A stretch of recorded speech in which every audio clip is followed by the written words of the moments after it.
Hasnabad rail স্টেশনের পাশে যারা এতদিন পর্যন্ত ব্যবসা করে, ঠিক আছে, ঘর করে আছো সরকারি জায়গার উপরে, তাদেরকে হাঁটিয়ে দেওয়া হবে বুলডোজার দিয়ে, ঠিক আছে?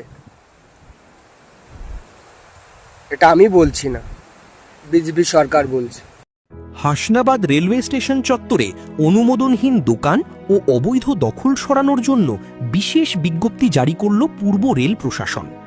নির্দিষ্ট সময়ের মধ্যে সমস্ত অবৈধ দখল সরিয়ে নেওয়ার নির্দেশ দেওয়া হয়েছে।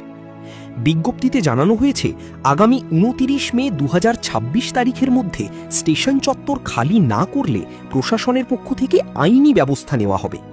এই নির্দেশ ঘিরে এলাকায় চাঞ্চল্য ছড়িয়েছে। স্টেশন এলাকার সৌন্দর্য ও যাত্রী পরিষেবা স্বাভাবিক রাখতে এই পদক্ষেপ নেওয়া হয়েছে বলে রেল সূত্রে খবর। প্রশাসনের এই অভিযানে স্টেশন চত্বর আরও সুশৃঙ্খল হবে বলেই মনে করছেন সাধারণ মানুষ। 26শে মে এর ভিতরে যদি তোমরা উঠে না যাও তাহলে সরকার কোনো পদক্ষেপ নেবে, ঠিক আছে?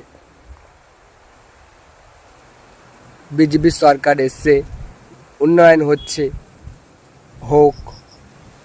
আর আমরা মুসলিম, আমাদের কোনো ক্ষতি হয়নি আর হবেও না, ঠিক আছে?